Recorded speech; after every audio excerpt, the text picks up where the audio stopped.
Welcome or welcome back to my channel. Since it's October, aka the spooky season, and Halloween is coming up really soon, I wanted to talk a little bit about some of my favorite scary stories to read. Some of these are long-standing classics, some of these are sort of newer, so I think it's actually a pretty good mix. By the way, Luna, she's sick of it. The first story that I think is a really good scary/horror story is The Legend of Sleepy Hollow by Washington Irving. I know it's old, but it holds up. This is just such a well-written classic, and honestly, it's still good. I am currently rereading it, and it's still good. To me, it feels like a real legend that is very old, and I think something that makes it a lot more effective is that they use a real named environment and characters with backgrounds and motives that we don't fully understand. There's a little bit of mystery there, so I think that that just contributes to it feeling like, I don't know how to explain it.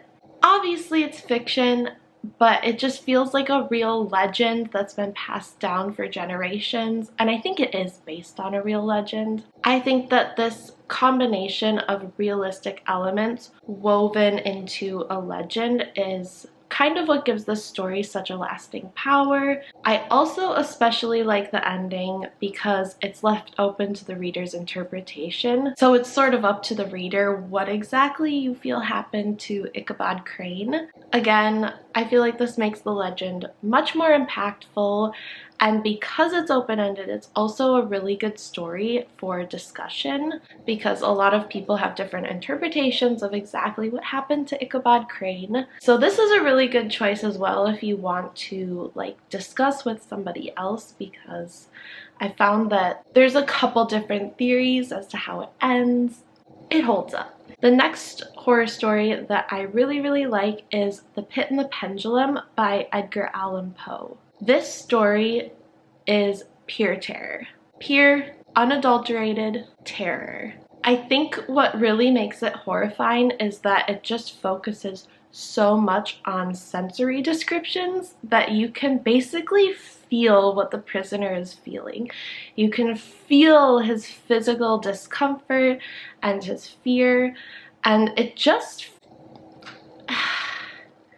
really descriptive, and there's something that feels sort of real about it as well, which makes it that much scarier. It sounds kind of morbid, but this was actually one of my favorite stories as a child.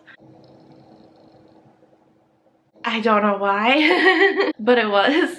To me, it's been kind of a long-standing favorite horror story, and I think it's still really scary to this day. The next story, I don't know if I would explain it as exactly like horror or if it's just more like a creepy story, but that is the story Friends by Laura Vandenberg. And this is actually a newer addition to my list of favorites because I just read this story for the first time this year, and I actually reviewed it, so I will put a link up here to my review of that book. The whole collection of stories by Laura Vandenberg in I Hold a Wolf by the Ears is really well done, but for pure scare value, Friends absolutely terrified me.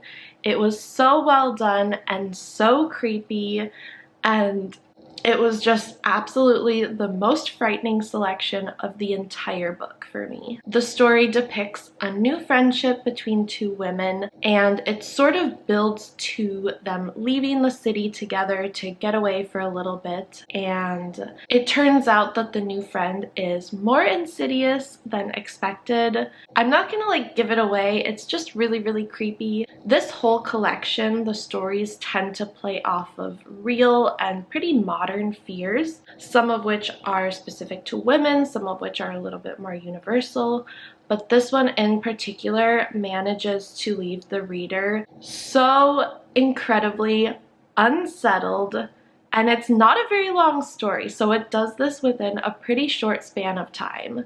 The next story that I really like this time of year is The Strange Case of Dr. Jekyll and Mr. Hyde. Similar to The Legend of Sleepy Hollow, it's also a really good story for discussion because there's a lot of interesting themes in it. There's, of course, the really obvious theme of like dualities such as good and evil or tame and wild, but in my opinion, it goes a little bit deeper than that in a lot of ways. I would say Henry Jekyll is in many ways an addict. He is addicted to the serum that transforms him and the feeling that he gets through those transformations. I think this is most clear in the ending because it kind of signifies that he understands what he's done and takes some level of responsibility for it. So in that way, I'm not sure it's quite as simple as the dualities of good and evil, because Henry Jekyll is somewhat aware of his wrongdoing as Hyde, so he's in some ways complicit in it. Yet he continued to transform despite knowing this. So to me, this is more appropriately applied as an allegory for mental illness or maybe addiction as opposed to simply good versus evil. As you can see from that, there are just so many themes to discuss in this, so it's a really good one to read this time of year, especially if you want to talk to other people about what you're reading, but it's still just so spooky. My next favorite horror story is actually another new one for me, and that is Lovecraft Country by Matt Ruff. As I said, this is actually a pretty recent discovery of mine, and I did a review on it a few weeks ago, I think. I will also link that somewhere.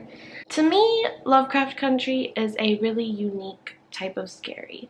It brings in a lot of classic horror, ghost, paranormal story elements, but because it takes place in the time of Jim Crow, it also kind of has this underlying horror that is coming just from humanity itself, society itself. And I think that that's really effective to have those kind of classic type of horror or paranormal stories and have it really be layered so it's not just surface level scary. Because truly in the end, it's not the paranormal that's the scariest thing. The times where you're most on edge in the book are times where it is like a racially charged situation. So I thought that that was a really interesting way that he sort of resurrected a lot of classic horror sci-fi, but then layered it like that. It was really interesting. I think that those are all of my current favorite recommendations for spooky stories. There are obviously a lot of really good ones out there that I didn't include. Those are just my current choices. I think that's going to be it for this video. Please let me know if you like any of these stories, if you don't like any of these stories, or what some of your favorite scary stories are.